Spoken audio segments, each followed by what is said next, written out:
Now, there would be times when you would like to see a year-on-year growth trajectory. Now, that could be in the form of a line chart, or it could also be in the form of a bar chart or a column chart. But here we have this data split across multiple regions. So here in total we have 5 regions, and this set of data is for 5 years. Now, if I were to have a column chart for something like this, I click on Insert, click here, we have a column chart.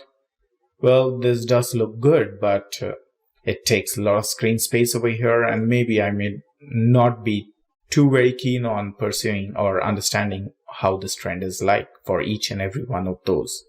So then, if it is too much of a mess over here, then how about trying a line chart? Let's undo this. And instead, I'll insert a line chart. Well, does this make sense? Well, for each region, we have these values, and it's quite a mess over here. It's really difficult. And just think about adding data labels over here. Well, that's quite inconvenient, right? So we don't want the data labels or anything. Let's undo this. Instead, I feel it would be really awesome if I would have some small mini graphs for each and every one of those.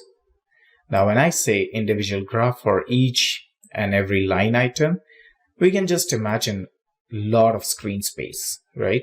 Just one chart takes this much of screen space, or at least a large amount of screen space, and we have 5 such data points, data sets, and that means 5 charts.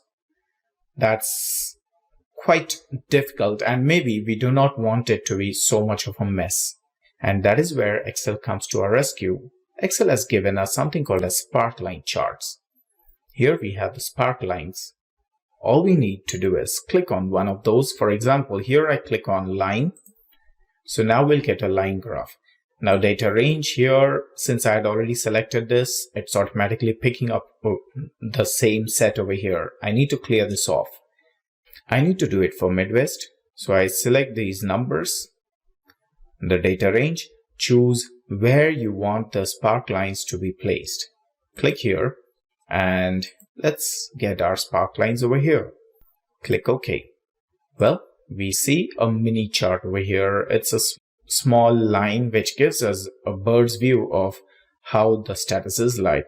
It rose up at one point to its peak and then again came down to what it was like earlier, and somewhere it's rising again, but not as steep as it was earlier. Now we have this for Midwest region. We can have the same thing again for each of these data sets as well, or else, just like any other cell, I can just drag and drop this down all the way till the totals as well. I would want to see the trajectory for totals, the growth rate or the growth trajectory here.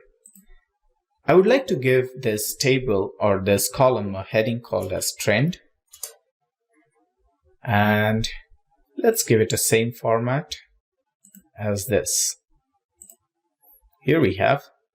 So, well, in case if you want a different form of trend, let's say in the form of a column, we can still do the same. You can click on Insert. I want a column chart, column Sparkline charts over here. Now data range, I'll select this data range. Location where I need, if this is correct, just click OK. And here we have this. Drag it down. And now we have this data, one in the form of a line chart and one in the form of a column chart. Now, whichever way you find it appropriate. Well, in case if you want to change the colors, you have some options over here, different form of colors that you may want to try. Now, the customizability options over here are quite low. For example, here it might allow you to have a different color for the high point. For example, I click on this. The high point over here are now appearing darker than the rest.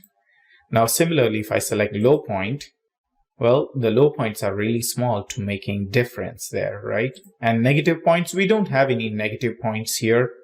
Otherwise, even they would have been highlighted. Now, first point and last point. So we have the first as well as last points highlighted, or they are now bold. If I uncheck the high point, we can see the difference. Well, this is the level of flexibility that you get with these Sparkline charts. Well, apart from this, we can also have another set of Sparkline charts over here for column chart for yearly data. And let's have one last Sparkline chart. I'll have it in the form of column chart, data range as the regional data for that particular year, and location is perfect. Click OK. Well, we have the column chart. I might want to expand this to this much so that it's much more legible. Well, I can just do that. Drag it or copy paste it all the way to the right, and you have a chart over here for each of them. Well, if you see this, it looks like a trend of a single set of data. Now that's quite misleading here. So I might just want to change this to line chart. And well, we have this.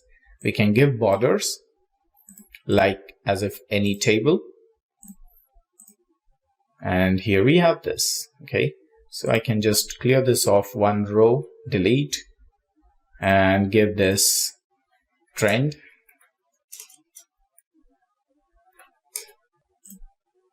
But the ideal one would be, although this does not make sense, now we have the borders, the ideal one would be the Sparkline column here, wherein each bar represents different region. You see, having a line graph shows as a trend of progress, which is incorrect information. Here, we are not progressing from Midwest to Northeast to Southeast or Southwest. Rather, each of them are individual data, mutually exclusive data. So we should have this in the form of a bar chart or a column chart here. And here we have this. So here, when we are looking at a trend, we were okay to have a column chart as well as a line chart. But now here, when we are not looking at the trend, but rather we are looking at contribution. Now that's region-wise contribution, right?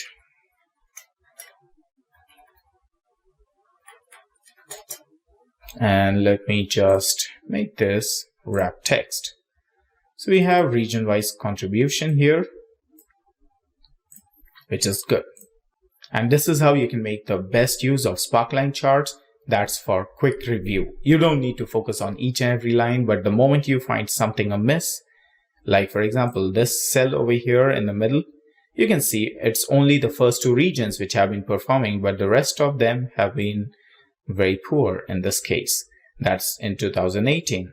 But then take a look at 2019. Something has happened. The rest of the year regions outperformed the first two.